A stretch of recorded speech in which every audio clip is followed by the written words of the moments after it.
Heidi ho, everybody. Happy Thursday and almost happy Friday. So I hope everybody's having a good Thursday and looking forward to their Friday.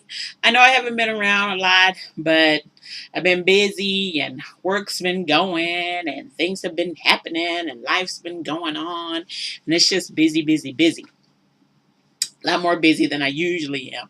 So unfortunately, I'm not gonna, like I said before, not gonna be able to be around as much. But I try to get around every once in a while when I see something that I think about, maybe talking about, or something comes to my mind that I want to talk to you all about. And today, I want to talk about the V word, the dreaded V word, vulnerability. Oh. I watched this show called Ready for Love, and it's getting ready to come to a conclusion. And it's about these three guys who are ready for love, looking kind of a dating show and stuff like that. And it's very, very interesting. It's an interesting concept, and it's all kinds of interesting lessons in it. And one of the lessons from the show this week, and if you have Hulu, you can see it. It used to be on NBC, but NBC canceled it, I think, and now it's just on Hulu. So if you have Hulu, the one you pay for, you should be able to see it and stuff. But there was something interesting that happened this week that I want to talk about. And it was vulnerability. And I've talked about this before. I've talked about a few weeks back about how you look vulnerable and stuff, not really going into too much detail about things that may have happened, but maybe opening up yourself to someone who you're thinking about dating. And I know lots of women, single, married, in relationships. I know lots of women and men also have issues with vulnerability. And I know lots of people who are single that are looking for love, or people who are in relationships that want a better relationship, but people don't want to be vulnerable. I mean, you literally hear people say that. Well, I'm really scared of kind of opening myself up. I'm scared of being vulnerable.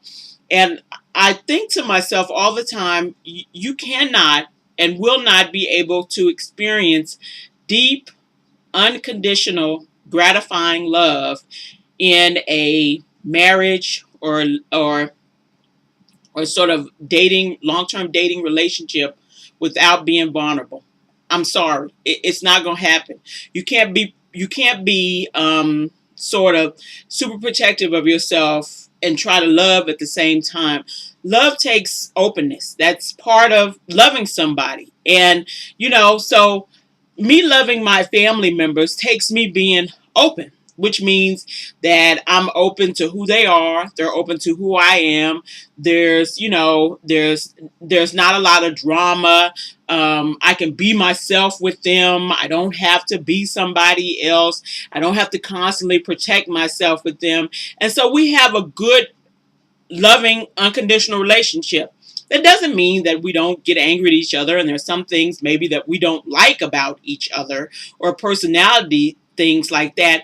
But but to be able to love means to be vulnerable. And so there was a woman this week this has been a couple of weeks this show has been going on, at least 8. And she's been on the show for a while. And one of the things that we're saying was that she wasn't vulnerable enough. And she was just saying, well, it takes her some time. It takes her some time. And the guy that she was kind of doing the dates with, he's kind of on to the last like 3 women. And he wasn't even sure about her feelings. He was asking her a question about, how she felt about him, because he wasn't really sure. She doesn't really say anything. She doesn't really open up and all this stuff. And so it was just sort of weird that she didn't open up. She didn't say anything.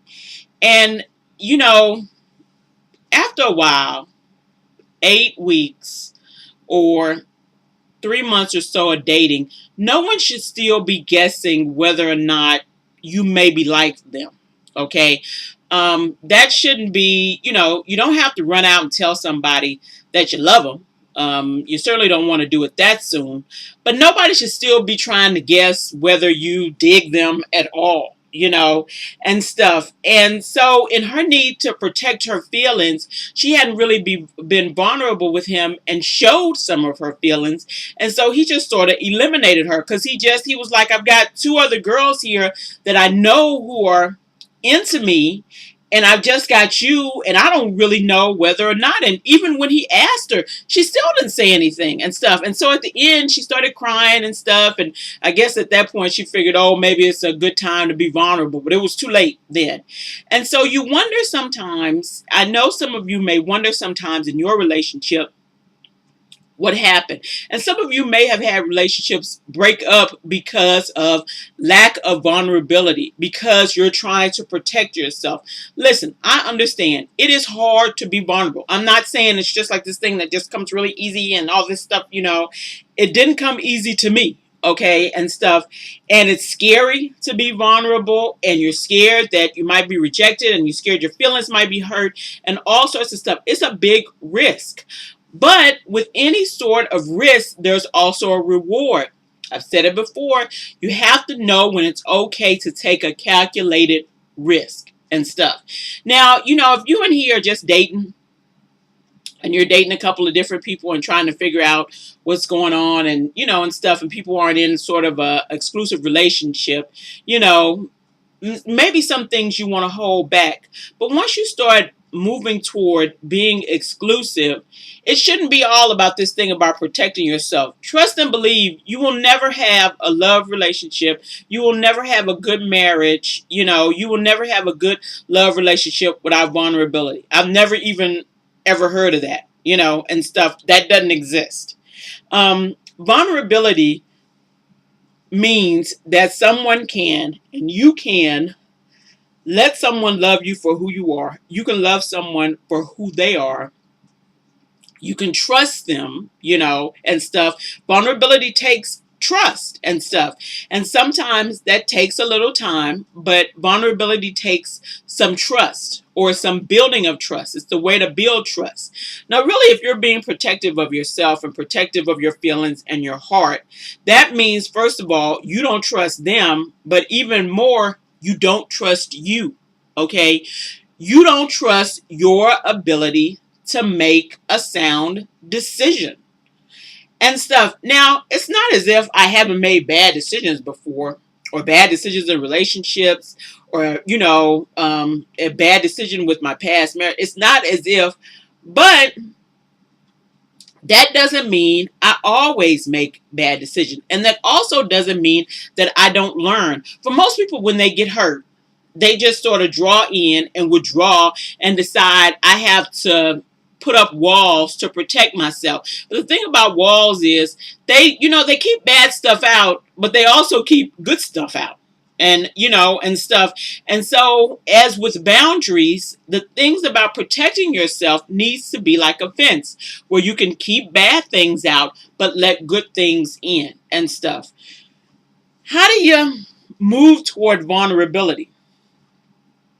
First, you have to figure out how to trust yourself to make a good decision, and stuff, and to know how to make a decision regarding a mate. Now, if you really have a bad time and have a hard time making good decisions regarding choosing somebody as a mate, then I think you, as usual, you should move yourself out of the dating game altogether and start to figure out how to help improve your skills on how to find somebody and stuff like that.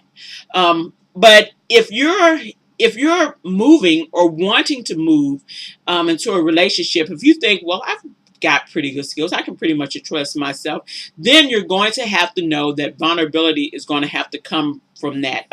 Yesterday I was looking at the Daily Love, and it said, yeah, you have to be vulnerable because that's where love is. That's where it is. That's where the fullness and the trueness of loving someone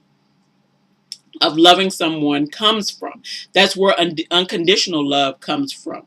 Because protecting yourself means there's conditions. until they meet certain conditions, you won't do anything, you won't open yourself to anything and stuff like that. And usually that's sort of setting yourself and the other person up for failure, because they don't even know, half the time people don't even know what they're supposed to do. They don't even have any sort of yardstick on what it is that they're supposed to do and stuff. And you're looking for somebody to fulfill something for you that you really should be fulfilling for yourself and all that stuff.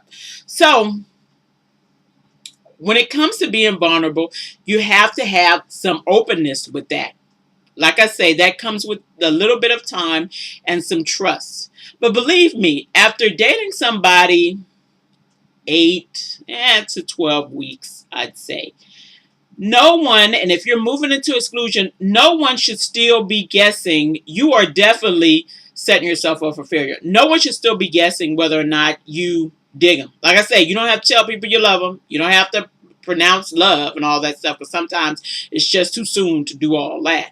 But you at least have to know, maybe I can build something with this person, or I really like them, or like their personality, or there's something about them that I'm drawn to, and stuff. And I could see us having a good future together. All this stuff you don't have to express, but there has to be some actions toward it. And this other person has to know it. Listen, I know a bunch of you have probably been in relationships and they kind of fizzle out because you decide not to be vulnerable, and the person is like, well, I don't really know what's going on and stuff. And they just kind of up and leave, because, why stay around if I'm, getting treated kind of like crap, or if somebody's all nervous and, and stuff. And, if I don't know how you feel, my guess is to feel that you don't really like me. That's my guess, is to feel that you don't really like me. So it's like, well, why waste my time?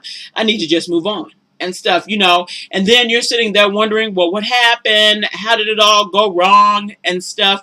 Think about your vulnerable self, if it even exists, because there are a bunch of people that are not vulnerable. So vulnerability is what makes love great, and it's what makes love grow. You need to be vulnerable. It's where love exists, and it's where the deep and abiding unconditional love is going to exist for you as you're moving into a really deep relationship with someone, or towards a deeper relationship with someone. It matters. If you can't be vulnerable, then you might as well give up of any hope of ever giving or receiving love in a unconditional and awesome way. Sorry, but it's just the truth. So think about your vulnerable self.